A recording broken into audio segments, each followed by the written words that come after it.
Welcome to the Legend of Zelda Adventure Link review. I'm going to use the footage that I used from my Let's Play to be able to review the Legend of Zelda II. There's a lot of things I do like, but I understand the grievances within this game. Like, it's too hard, it's way too different from the first game, and for a sequel, it doesn't really do much different. Like in Super Mario Brothers 2 and 3, The Legend of Zelda, the only real difference is that it's harder in Super Mario Brothers 2 for Japanese. But in Super Mario Bros. 3, there's new power-ups, there's new stuff, but it's still a 2D platformer. What I'm showing here is the first dungeon, and it's very simple. I remember that the bosses and the dungeon layouts, they're very straightforward.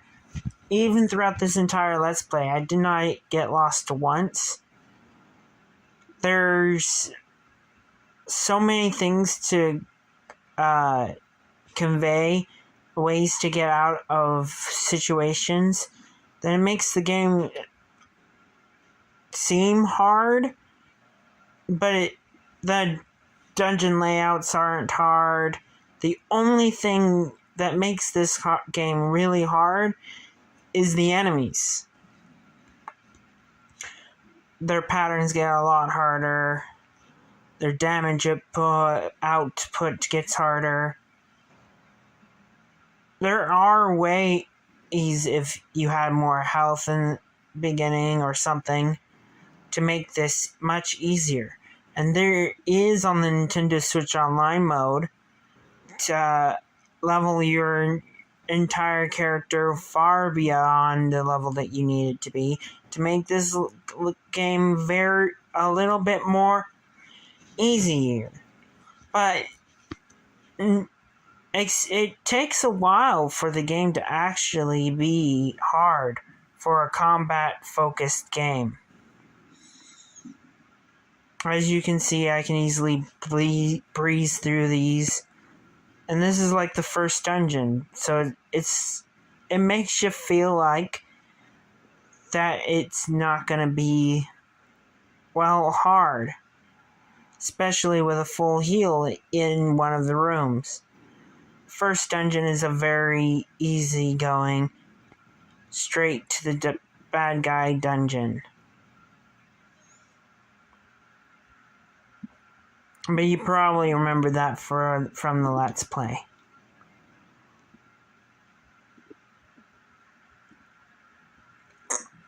Like later on, these guys only take 2 hits.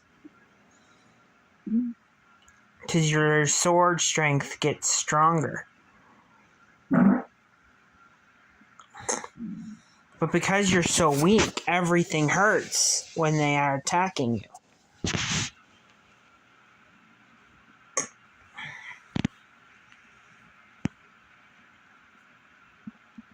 Everything hurts.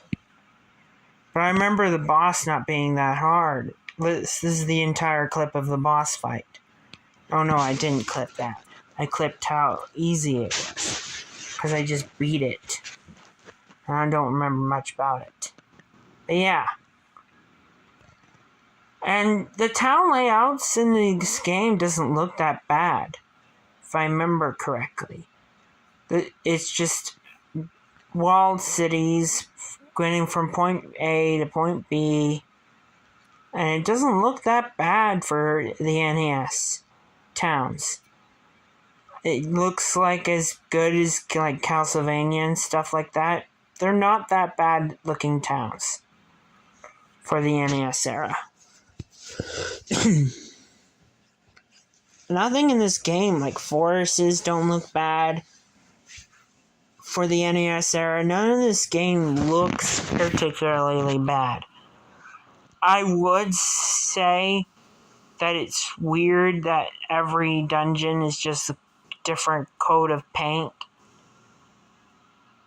But for 1986, it doesn't look that bad. It's not pushing the NES hard war like Super Mario Brothers 3 does. But overall, I don't say anything wrong with this game. Except for the difficulty. See how I keep dying over and over and over again to the same enemy? If it wasn't for the NES auto renew, I would be playing this game. Doing some of these dungeons over and over and over again till I could actually beat them. So that's why they say the difficulty is so hard.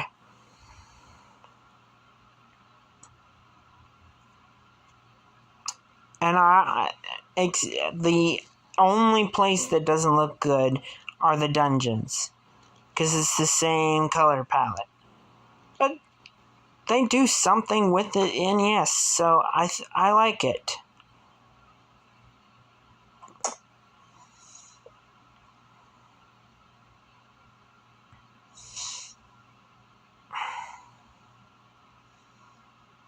I'm sorry, I'm just getting lost in watching the dungeon. This is still a review for Zelda II.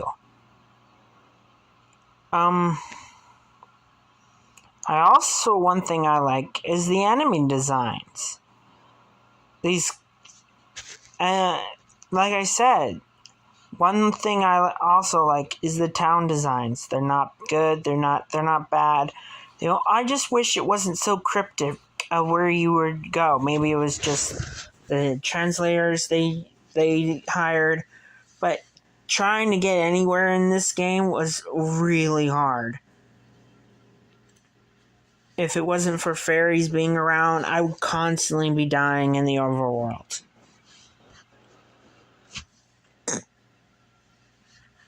Like, there's no direction. Made me not even think about picking up Zelda 2 a long time ago. When I saw it on the Nintendo eShop, and I looked it up online, and I tried it out, but I was so lost, I didn't even try buying it. I bought Zelda 1 because of the online 8-bit store that I found online. That's a fun memory.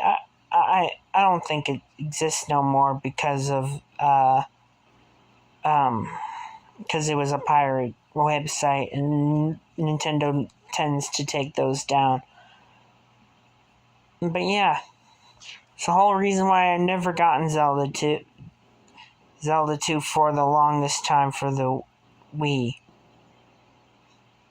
I only got to play it when I finally decided to get it for my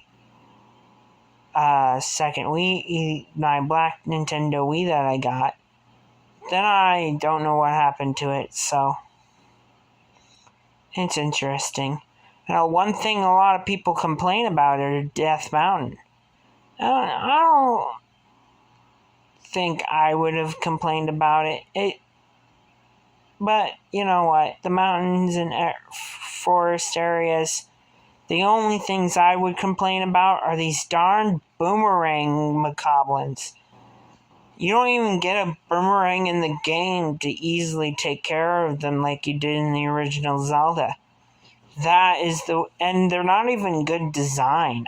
I really don't like the boomerang enemies in The Legend of Zelda 2, Link's Awakening. It's just, ugly. Macablin Red isn't that bad. The spider enemies aren't that bad. It's just the boomerang ones. They look disgusting. And this is me getting lost. I remember this part where it was literally just me getting lost for a while. I have to use a guide for the entirety of the game, because this is just way too hard. there was a better hint system within the game, I would probably rank the game a lot higher on my top 20 Zelda games. But so far, it's definitely worse than the original Legend of Zelda, which I played about a year ago.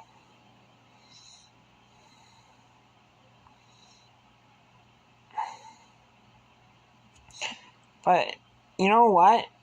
The Octoroks in this game definitely are better than the ones in the original Zelda. Like I was saying with Death Mountain, I think this is where I was. It's caves and hard boomerang guys that really let it down. Like, if it wasn't for those boomerang guys, I think the Death Mountain be a lot easier for me, because I can handle those guys who are constantly coming after you and are hitting you with the hammers and stuff. Those guys I just couldn't handle.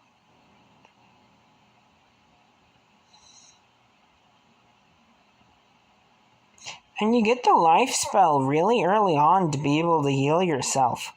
So shield spell in Death Mountain really helps.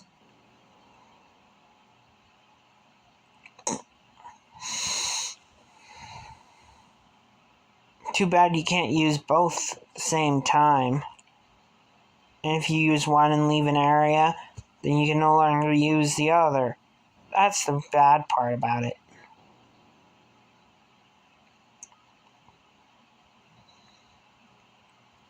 These bat demons are pretty cool, though.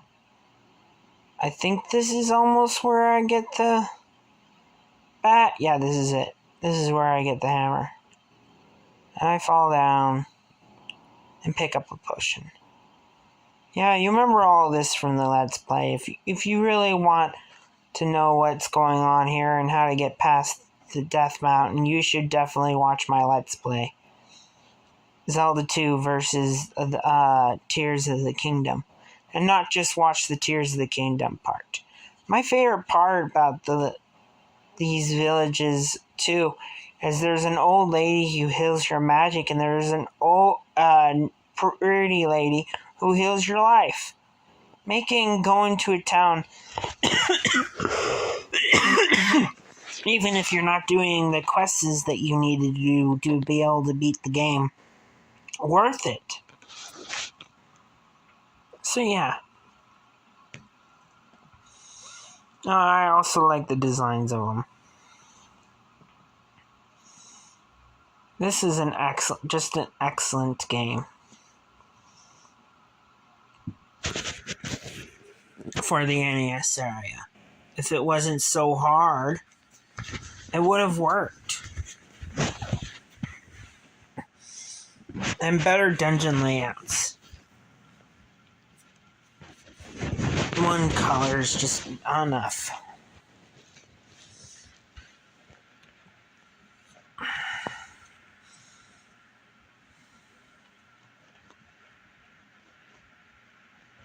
And I also like the little kid design, the character designs for like little kids and stuff. Every character outside of houses look exactly the same. Every character in town looks exactly the same. You kind of get a personality with the guys inside the houses, what they say. I just wish there was more helpful hints, so I'm not constantly looking for a town that I had no clue what I was looking for.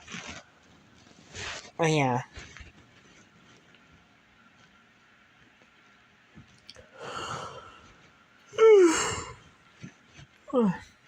So I talked about houses and towns. One thing I'm going to show you is this was the only type of puzzle. Breaking a wall and not dying puzzles. That was the only puzzle, if you even count that as a puzzle. You break a wall, you go through, and you're trying not to die. See, every puzzle in Zelda II is a combat puzzle, which most people don't like. In Zelda 1, they weren't all combat puzzles, so why did they have to choose combat over exploration? I don't know.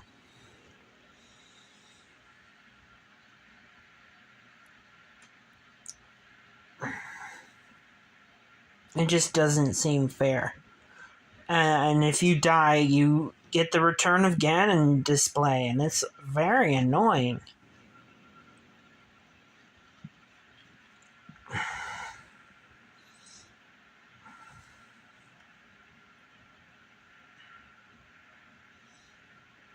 And all I was doing here is trying to solve the puzzle to be able to get this key, and it's just so much annoyances.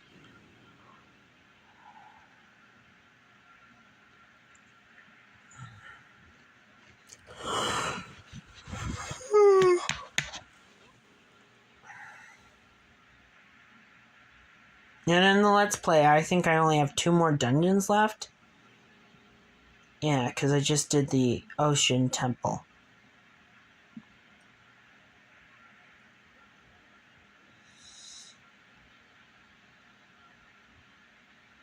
But I do have good things to say, but let's just watch the clips for a bit.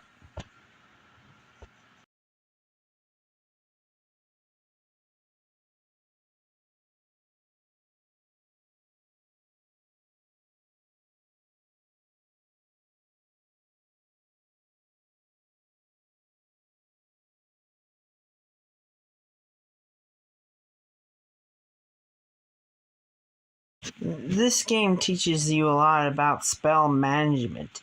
Because if you use a spell too many times, you just cannot use another spell to be able to get into certain areas. I hate these guys. Takes up most of my entire Let's Play, which kills me. Darn. But I think now I'm going to show one of my favorite things. I'm not getting water. Where are they? You talk to these guys. They heal you. I really like healing in this game. I think I explained it earlier. But it's just an easy, simple solution to getting healed. Talk to a beautiful lady, bam, you're healed.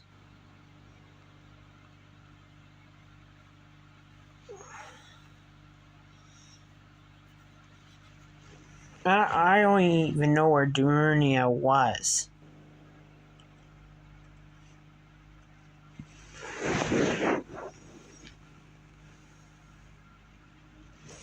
Yeah, designing these towns aren't that bad. Have detail, mirrors, houses, windows. Like, I can actually tell I'm in a town. Well, these enemies, they're annoying. They're invulnerable when their eyes are closed. I don't even know what you would call them. Floating eyes? Keys? I don't know. But but like I said, they have really good designed enemies and dungeons, and if it wasn't for the combat focus being so hard and a little bit of actual puzzle solving, this game would have been one of the best.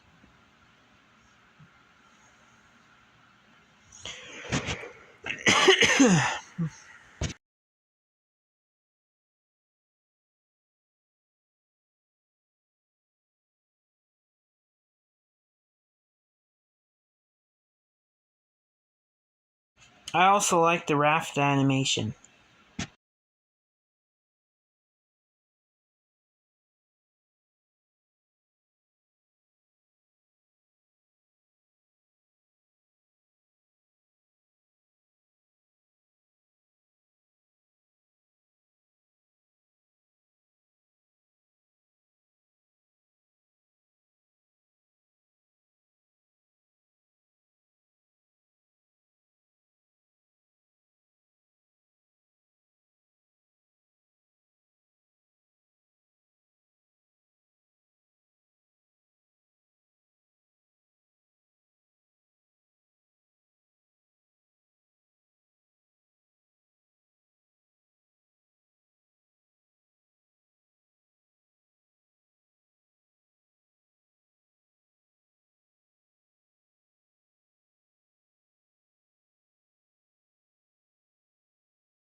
I also really like how there is no wrong answer to this maze puzzle. Yes, it is a maze, but there was no real wrong answer. Every way got you to the maze temple. And it made me feel smart.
This wasn't my fault, but I don't like or anything I can do.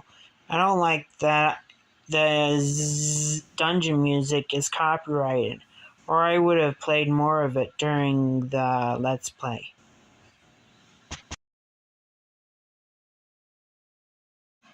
This is my favorite boss in the entire dungeon, even in the entire game. It's just a bigger goblin, but it takes a lot of skill and effort. The worst dungeon boss was the second one, where all he had to do was stab his head. But King Wizrobe is a good boss. This is a good boss. I think, two... But, yeah, the Knight on a Horse is the lamest boss in Zelda 2, in my opinion. But this is a good boss. So, if this is my favorite boss, what is the worst boss?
The most annoying enemy in these games must be the flying skeletons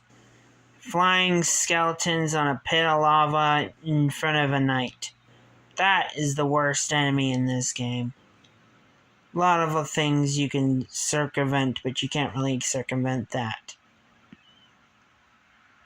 Well, that is my review of The Legend of Zelda 2. Zelda 2, The Adventure of Link. You can watch me play around in this room, but I think I'm pretty much done.